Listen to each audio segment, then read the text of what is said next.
아침 이 성탄의 아침에 함께 나눌 말씀의 제목은 큰 기쁨의 좋은 소식입니다. 오늘 본문 10절에 천사들이 목자들에게 이렇게 얘기하죠. 10절 시작. 천사가 이르되 보라, 내가 온 백성에게 미칠 큰 기쁨의 좋은 소식을 너에게 전하노라. 그래서 오늘 이 큰 기쁨의 좋은 소식, 하지만 우리의 삶의 자리는 녹록하지 않습니다. 큰 기쁨을 주기 위해서 주님이 오신 건 맞지만, 그건 부인하지 않지만, 오늘 이 성탄의 아침을 맞는 우리 성도님들의 삶의 자리는 여전히 팍팍하고, 여전히 답답하고, 여전히 막막하고, 여전히 힘들고, 여전히 미래가 보이지 않는, 내일이 보이지 않는 그런 삶의 자리일 수 있습니다. 이번에 그 충북 제천 스포츠센터 화재 사고로 인해서 어제 성탄을 맞았던 많은 분들은 그 아픔 때문에 제대로 웃지도 또 찬송을 부르지도 못했을 겁니다. 그 중에는 담임 목사님도 계셔서 그 교회 성도들에게는 정말로 비통한 크리스마스였을 겁니다. 천사들은 와서 목자들에게 큰 기쁨의 좋은 소식이라고 말을 했지만, 사실 그 이야기를 듣는 목자들의 상황은, 목자들의 현실은 큰 기쁨일 수가 없는 상황입니다. 오늘 본문 8절을 보니까 이 목자들은 밤에 밖에서 자기 양떼를 지키고 있었다, 이렇게 얘기하고 있습니다. 이 밤이라고 하는 시간, 물리적인 시간적인 개념으로 밤일 수도 있고요, 아니면 이 목자라고 하는 사회적인 신분이 갖는 의미일 수도 있습니다. 이 당시에 이 목자들은 사회에서 가장 천대받는 그런 사람들입니다. 저들은 회당 출입을 제한하겠습니다. 유대인인데도 회당에 못 들어간다는 것은 그들의 일상의 일반적인 생활권이 완전히 보장받지 못했다는 것을 의미합니다. 저들은 천대받는 사람들이었고요. 제사 지내잖아요. 안식일 날도 절기를 따라 제사. 목자들은 참여할 수가 없습니다. 왜냐하면 부정한 사람이기 때문에. 저들은 무식한 사람으로 통했고요. 학문이 없는. 저들은 불량자였고요. 저들은 도둑질을 하는. 왜냐하면 너무 가난했기 때문에 도둑질할 수밖에 없습니다. 믿지 못할 사람들이었고요. 자기가 사회적으로 가장 좋지 않은 모든 별명은 다 목자들에게 갖다 붙였습니다. 그들은 밤에 밖에서 양떼를 지키고 있었다. 우리는 밤에 뭐 하죠, 보통? 자죠. 어디서? 밖에서 자요? 안에서 자죠.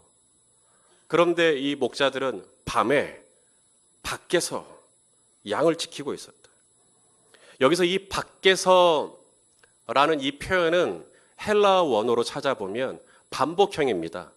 그러니까 이날 한 번만 어쩌려고 밖에서 밤을 보낸 게 아니고요.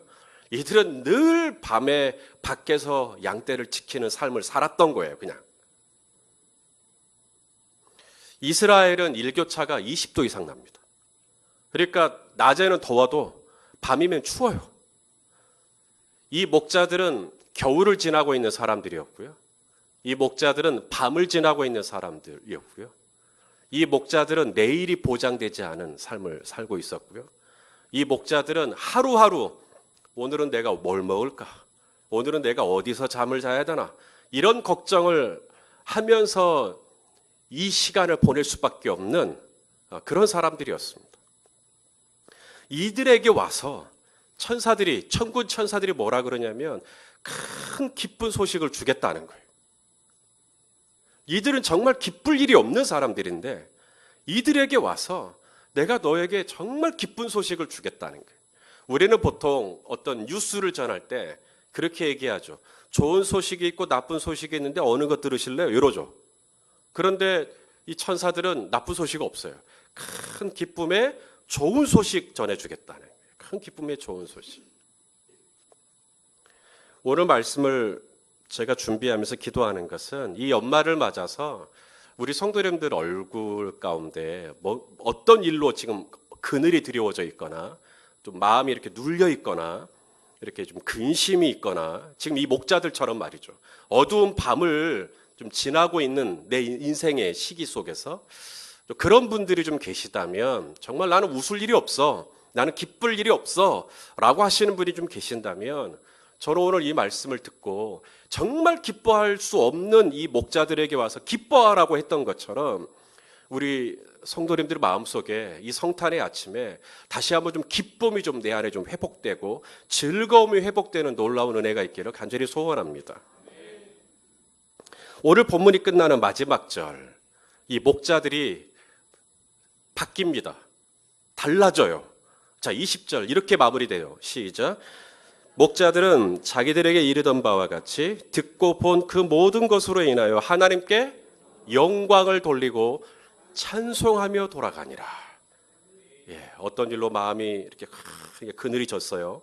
정말 일부 때 예배 인도는 정말 엄청난 인내를 요합니다. 왜냐하면 일부 때는 다들 얼굴도 굳어있고 표정도 굳어있고 막 예배 분위기도 굳어있고 끝내주는 분위기입니다. 자부지간. 근데 이 예배가 끝나고 돌아갈 때는 어떻게 돌아가요? 하나님께 영광 돌리고 찬송하고 그렇게 돌아가는 이 성탄의 아침이 되기를 간절히 축원합니다. 자, 오늘 이 천사들이 전한 소식, 왜 이 소식이 큰 기쁨에 좋은 소식인가? 오늘 본문을 보니까 대조를 이루는 단어들이 눈에 띕니다. 대조를 이루는 단어들. 자, 8절에 목자들이 나왔죠. 목자들. 사회적으로 이보다 더 낮을 수 없는 그런 계층, 바로 이 목자들입니다. 반면에 천사들이 전하여 준 소식은 뭐냐면 너희를 위하여 누가 나셨다고요? 구주가 나셨다. 구주가 나셨다. 그는 곧 그리스도 주시다 라고 말씀하셨습니다. 그리스도라는 말은 왕이란 이야기입니다. 메시아, 왕, 킹. 이보다 더 높을 수 없는 분이 그리스도입니다. 이보다 높을 수 없는 그리스도와 이보다 더 낮을 수 없는 목자가 서로 대조를 이루죠. 그 다음 또 하나, 밤. 이 목자들은 밤에 밖에서 양을 치고 있었거든요. 밤이라고 하는 시간대, 어두워요, 밝아요? 어둡죠? 반면에 천사들이 목자들에게 나타났을 때, 천사들의 목자들에게 나타났을 때는 어땠다 그래요? 주의 영광이 그들을 두루 비췄다라고 말합니다. 밤이라는 시간과 천사들의 등장과 함께 시작된 이 빛, 이 대조를 이루죠. 그다음 또 하나, 이 천사들을 보고 목자들의 반응입니다. 천사들을 보고 목자들의 반응이 어땠다 그래요? 9절에 보니까 크게 무서워합니다. 무섭다라고 하는 이 감정하고 오늘 본문이 끝나는 20절에 하나님께 영광 돌리며 찬송하며 돌아가니라. 분위기가 완전 바뀌었죠.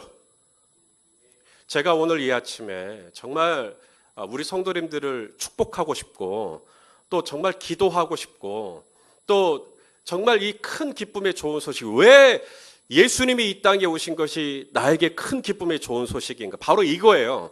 이보다 더 낮을 수 없는 나에게조차 오셔서 나를 높이실 수 있는 분, 이보다 더 어두울 수 없는 밤을 지나고 있는 내 인생길에 주님이 오셔서 주의 영광을 두루 비추실 수 있는 분, 이보다 더 무서울 수 없는, 두려울 수 없는, 근심할 수밖에 없는 나의 삶의 자리에 오셔서 하나님께 영광을 돌리고 찬송하며 돌아갈 수 있는 희락을 허락하실 수 있는 분, 여러분 이분이 오신 거예요. 이분이 오늘 나의 삶의 자리에 오신 겁니다. 그러니 나에게 큰 기쁨의 좋은 소식이 될 수밖에 없죠. 다른 사람의 구주, 다른 사람의 그리스도, 다른 사람의 주가 아니고요. 오늘 천사들이 와서 뭐라 그러냐면 내가 온 백성에게 미칠 큰 기쁨이라 그랬거든요. 그러니까 오늘 이 큰 기쁨은 어떤 몇몇 사람에게만 큰 기쁨이 아니라 오늘 이 자리에 모인 우리 모두에게 하나님은 큰 기쁨이 되기를 원하는 겁니다. 온 백성에게 미친다고 했는데 왜 목자들에게 왔을까요? 목자들이 바로 백성의 끝이기 때문에 그렇습니다. 정말로 온 백성에게 미칠 큰 기쁨이라면 목자들에게 와야 돼요. 왜냐하면 목자들이 가장 변두리에 있는 사람들, 가장 끄트머리에 있는 사람들, 백성의 제일 끝자리에 앉아있는 분들이 바로 이 목자들이에요. 그러니 목자들에게 오셔야 되는 겁니다. 그리고 목자들에게 이 기쁨, 큰 기쁨을 주겠다라고 하는 것이 맞는 겁니다.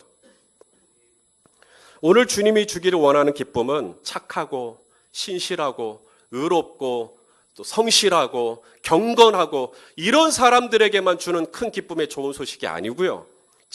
저기 끝에 앉아있는 분, 저기 정말 이 변두리에 아웃사이더, 이 안에 들어오지도 못하고 중심에 들어오지도 주변인처럼 그냥 거기서 이렇게 소외되고 천대받고 무시당하고 정말로 팍팍하게 살고 그런 사람들, 이보다 더 낮을 수 없는 그런 비통한 삶의 자리를 차지하고 있는 그 누군가에게도 주님이 오셔서 내가 너의 구주가 되기를 원한다라고 하는 이 놀라운 메시지, 이 놀라운 축복이 그들에게도 전해지기를 원하시는 것이죠. 예수님은 구주이시고 예수님은 그리스도이시고 예수님은 주시라 그랬습니다. 성경을 통틀어서 예수님을 가리키는 이 세 가지 단어, 구주, 그리스도, 주, 이게 한꺼번에 나온 것은 이 누가복음 2장에 있는 말씀이 유일합니다.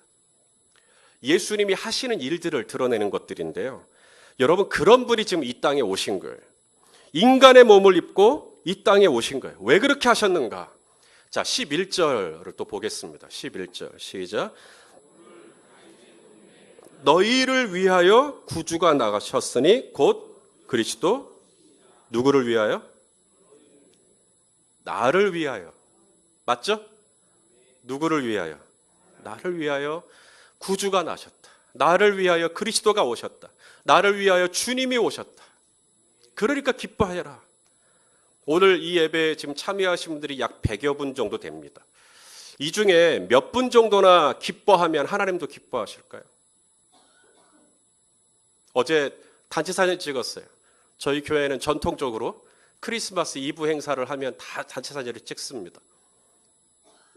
단체 사진을 찍었을 때 이렇게 줌 해가지고 이렇게 확대해가지고 누가 웃었나 안 웃었나 확인하는 사람이 있어요. 네.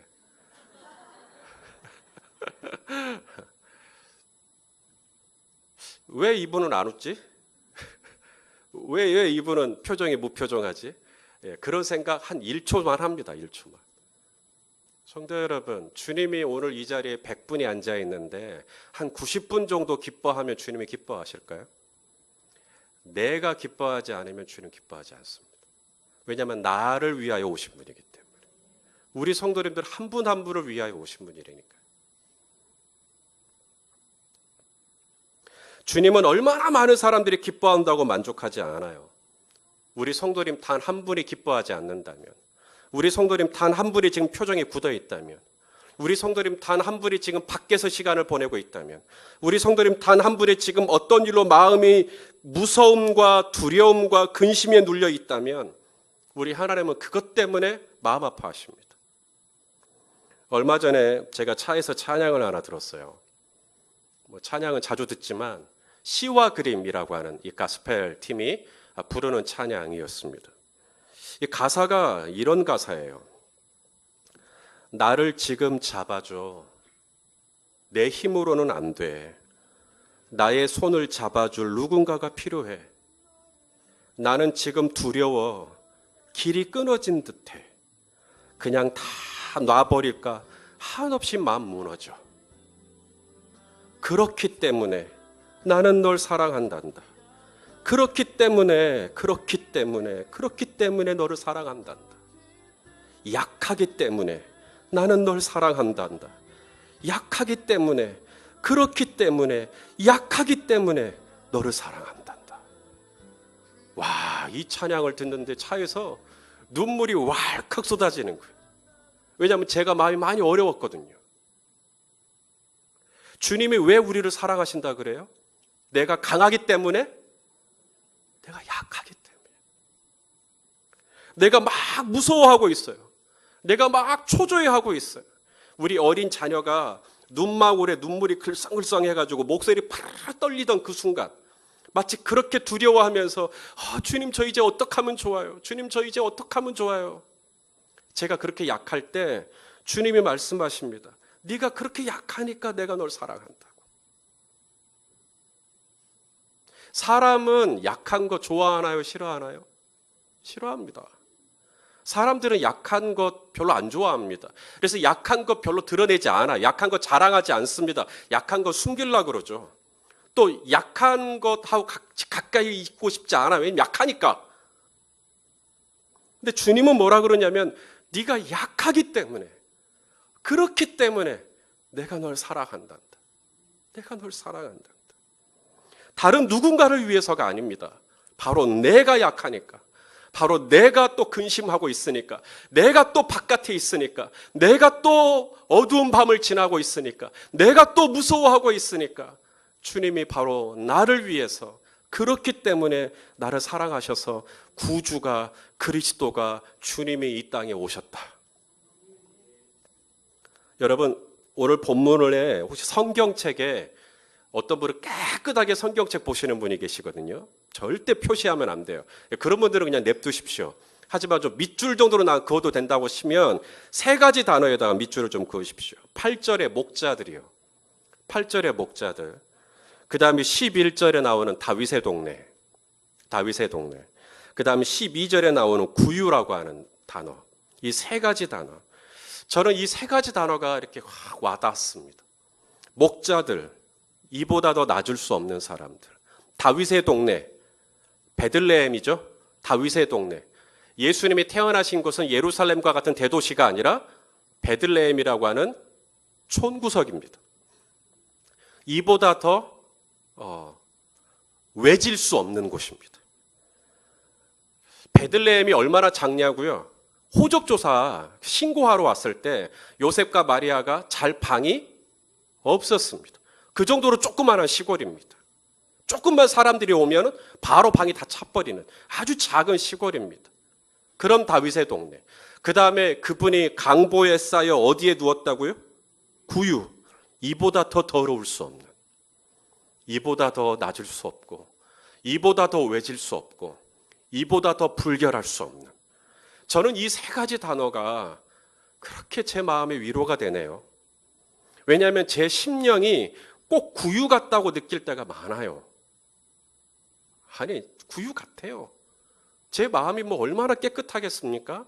예레미야 선지자도 심히 거짓되고 부패한 게 사람 마음이라고. 우리 성도님들이 제 마음을 열어보실 수 있다면 그 속에서 뭘 발견하느냐? 구유를 발견하실 거예요. 그 냄새나고 역겨운 냄새가 진동하는 구유 말입니다. 그런데 이 구유 같은 제 심령에, 이 구유 같은 제 삶의 자리에 누가 오셨다고요? 구주가 오셨다고요. 그리스도가 오셨다고요. 주님이 오셨다고요. 베들레헴, 아무도 안 봐주는 동네입니다. 누가 베들레헴을 기대하겠습니까? 그렇게 기대가 없는 사람인데 저 같은 베들레헴에게 주님이 오신 거죠. 저 같은 목자에게 주님이 오신 거죠. 저 같은 구유에 주님이 나신 거죠. 이것이 바로 큰 기쁨의 좋은 소식입니다. 누가 나같이 약한 사람을 사랑하겠어요? 누가 나같이 더러운 사람을 사랑하겠어요? 누가 나같이 약점이 많은 사람을 사랑하겠어요? 그렇기 때문에 내가 널 사랑한다라고 말할 수 있는 분은 주님밖에 없어요. 그 주님이 오셨기에 천사들이 말합니다. 기뻐해라. 기뻐해라. 전 약한데요. 그래서 널 사랑한단다. 전 작은데요. 그래서 널 사랑한단다. 나 이것도 저것도 못하는데요. 그래서 널 사랑한단다. 자, 여기서 끝이 아닙니다. 목자들은 천사들을 통해서 전하여준 이 메시지, 너희를 위하여 구주가 나셨다. 여러분, 이 소식 들은 것만 해도 기뻐할 만해요. 이 소식 들은 것만 해도 감사할 만해요. 근데 목자들은 들은 것으로 만족하지 않았어요. 그 다음 뭐 했죠? 가서 확인해 봤습니다. 진짜 확인해 봤어요. 자, 그 말씀입니다. 15절, 16절 시작. 천사들이 떠나 하늘로 올라가니 목자가 서로 말하되 이제 베들레헴으로 가서 주께서 우리에게 알리신 바 이 이루어진 일을 보자 하고 빨리 가서 마리아와 요셉과 구유에 누인 아기를 찾았다. 목자들은 하늘에서, 그렇죠? 지극히 높은 곳에서 하나님께 영광이요, 땅에서는 하나님이 기뻐하시는 사람들 중에 평화로다. 이 천사들의 이 노래를 들었을 때, 오늘 우리 카리스의 찬양 들을 때 너무 좋잖아요. 정말 좋다. 천군 천사들의 찬양 너무 좋다. 좋다. 그리고 끝날 수 있어요. 정말 큰 기쁨의 좋은 소식이구나. 정말 좋은 뉴스구나. 좋다. 그렇게 할 수도 있어요. 근데 목자들은 거기서 끝나지 않습니다. 목자들은 그 들었던 좋은 메시지, 그 들었던 좋은 소식을 어떻게 하냐면, 이제 가서 이 예배가 끝나고 집으로 돌아가서 정말 이 말씀대로 한번 살아보자. 정말 그러한가 한번 해보자. 확인해보자. 이 말씀을 검증해보자. 정말 이 말씀대로 한번 해보자. 오늘 이 천사들이 목자에게 전하여준 메시지는 정말 받아들이기 힘든 메시지입니다. 구주라며요. 그리스도라며요. 주님이시라며요. 왕이시라며요. 그보다 높을 수 없는 분이 왜 목자인 나한테 오냐고요. 정말 그렇게 위대하신 주님, 위대하신 구주가 나셨다면 무슨 지체 높은 양반이나 귀족이나 아니면 무슨 종교, 무슨 대제사장이나 뭔가 좀 연예인이나 뭔가 힘 있는 사람, 영향력 있는 사람에게 가서 구주가 나셨다고 얘기를 해야지. 왜 저 백성의 변두리에 살고 있는 나에게 와서 구주가 나셨다는 이야기를 하냐는 거예요. 그리고 그분이 구주라며요. 그런데 왜 다윗의 동네에서 나냐고요. 그분이 구주라며요. 그런데 왜 구유에 누워 있냐고요. 이런 믿을 수 없는 얘기를 하는 겁니다. 믿을 수 없는 얘기를 했으니까 그냥 냅두자라고 했다면 거기서 끝이죠. 목자들은 어떻게 합니까? 믿을 수 없는 말씀을 받았어도 해보자 한번. 정말 믿기 어려운 말씀을 받았어도 한번 정말 이 말씀대로 한번 살아보자. 우리 가서 한번 확인해보자. 그리고 갔더니 어떻게 됐다고요? 오늘 이 본문이 끝나는 마지막 절이요. 20절. 아까 읽었지만 다시 한번요. 잘 보세요. 시작. 목자들은 자기들에게 이르던 바와 같이 듣고 그 다음에 본. 만일에 안 갔으면 그냥 들은 것으로 끝나는 거예요. 듣고 좋아하는 거예요. 주님이 오셨대. 나같이 약하기 때문에, 나같이 무섭기 때문에, 나같이 연약하기 때문에 주님이 나를 사랑하신대. 할렐루야. 그러고 끝나는 거예요. 목자들은 들은 것으로 만족하지 않고 그 다음 봅니다. 가서 봐요. 가서 진짜 봐요. 진짜 경험해 봅니다. 체험해 봅니다. 살아봅니다. 그리고 맞구나. 천사들이 전하여준 메시지가 맞구나. 여기 성경에 기록된 말씀이 맞구나. 하나님 정말 살아계시고 하나님이 정말 신실하시고 하나님이 정말 전능하신 분이구나. 이걸 진짜로 한번 경험해 보는 거예요. 그랬더니 내가 듣고 본 그것으로 인하여서 하나님께 영광을 돌리고 찬송하고 돌아가는 거예요.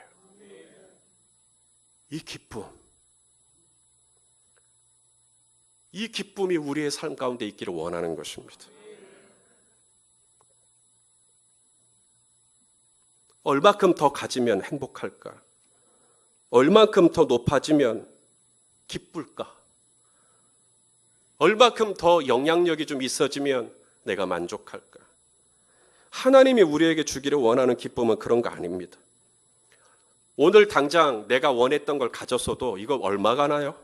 일주일 지나면 그냥 별로 그냥 이렇게 옛날 같지 않습니다. 아무리 좋은 자리에 내가 올라갔어도 조금 지나면 나보다 더 높은 자리에 있는 분을 또 시기하면서 질투하면서 또 괴로워해요. 하나님이 우리에게 주길 원하는 기쁨은 내가 뭘 좀 됐다고, 내가 뭘 좀 높아졌다고, 그래서 우쭐해지는 기쁨 아닙니다. 주님이 우리에게 주기를 원하는 기쁨은 내 안에 샘솟는 기쁨, 목마르지 않는 기쁨, 이 기쁨을 우리에게 주기를 원하는 거거든요. 근데 이런 기쁨, 이 큰 기쁨이 우리의 삶에 있으려면 어떻게 해야 되냐고요? 3가지. 첫째, 들으셔야 돼요. 말씀을 들어야죠. 오늘 이 큰 기쁨의 좋은 소식, 목자들이 들으니까 좋아하잖아요. 나를 위하여 구주가 나셨대. 나같이 천대받는 사람을 위하여 오셨대. 들으셔야 돼요. 2번째, 보셔야 됩니다. 귀로 듣기만 하였사옵더니 이제는 눈으로 보나이다. 욥처럼 눈이 열려서 정말 이 말씀이 사실인 것이, 정말 이 말씀이 진리인 것이, 오늘 우리에게 주신 이 메시지가 진짜 진리인 것을 내 삶의 자리에서 확인해 보는 것이죠. 하나가 더 있습니다. 하나님의 말씀을 마음에 새기어 생각하는 겁니다. 오늘 마리아가 그랬어요. 자, 마리아 글씨가 잘 보이시나요? 좀 흐리시지 않나요? 괜찮아요? 여기는 괜찮군요. 저기만 그렇군요. 자, 같이 한번 읽겠습니다. 18절, 19절이에요. 시작. 듣는 자가 다 목자들이 그들에게 말한 것들을 놀랍게 여기되 마리아는 이 모든 말을 마음에 새기어 생각. 자, 두 사람의 반응이 달라져요. 목자들이 그날 저녁에 왔어요. 그리고 목자들이 전해주는 겁니다. 당신 뭐요? 제가 오늘 밖에서 천사들을 만났어. 그리고 천사들이 자기들에게 전해줄 소식을 전하는 겁니다. 그 이야기를 하는 겁니다. 듣는 사람들이 놀라워합니다. 영어로 amazing. 와우. 와우. 그렇지만 놀라워하되, 놀랍게 여기되, but 그렇지만 그들은 그냥 놀라워할 뿐이에요. 마리아는 반응이 좀 달랐어요. 마리아는 어떻게 했다고요? 그 말씀을 마음에 새기어 생각했다. 미완료형입니다. 미완료형이라는 말은 반복형이란 얘기예요. 계속 마음에 생각한 거예요. 계속 마음에 생각한 거예요. 그게 묵상이죠. 자, 다시 말씀드립니다. 목자들은 당시에 사회적으로 사람들에게 믿을 만한 사람이에요? 못 믿을 만한 사람이에요? 못 믿을 만한 사람입니다. 그들은 거짓말쟁이라니까요. 그들은 사기꾼이고요. 그들은 아주 천대받는 무식한 사람으로 통하는 사람들이고요. 그들이 만일에 천구천사를 받네, 뭐 우리를 위하여 구주가 나셨다고 하시네, 하늘이 열리면서 뭐 지극히 높은 곳에는 하나님께 영광이요 땅에서는 평화라고 이런 얘기하면 사람들이 비웃어버리죠. 그래서 듣는 자가 놀랍게 여기대로 끝나는 겁니다. 놀랍게 여기대로 끝나기 때문에 그들에게는 기쁨이 없어요. 마리아는요, 똑같은 얘기를 들었어도요, 놀랍게 여기는 것이 아니라, 놀랍게 여길 뿐만 아니라, 거기서 더 나아가 그 말씀을 마음에 받아서 새기기 시작하는 겁니다. 그래서 두고 이 일을 기억해요. 이 일을 기억하고 있다가, 오늘 이 누가복음이죠? 누가라는 의사입니다. 그분은. 이분에게 자기가 있었던 이 스토리를 다 이야기하는 거예요. 그래서 누가가 이걸 기록한 거예요. 마리아에게 듣고. 성도 여러분, 하나님은 오늘 우리에게 큰 기쁨을 주기를 원하십니다. 정말 기뻐할 일 없는 목자 같은, 정말 웃을 일 없는 목자 같은 차가운 겨울을 보내고 있는 이 시점에서 주님은 온 백성에게 미칠 큰 기쁨의 좋은 소식을 저와 여러분에게도 주기를 원하시는 거예요. 그러려면 내가 이 기쁨 안에 동참하려면 어떻게 해야 되는가? 말씀을 들어라. 말씀을 들어라. 그리고 말씀에 순종해라. 그리고 세 번째가 말씀을 지키어 생각해 보라는 거예요. 묵상해 보라는 거예요. 정말 이 큰 기쁨의 좋은 이 소식이 우리의 삶 가운데 지속되기 위해서 더욱더 하나님의 말씀을 가까이 하는 우리 모두가 될 수 있기를 예수님의 이름으로 축원합니다.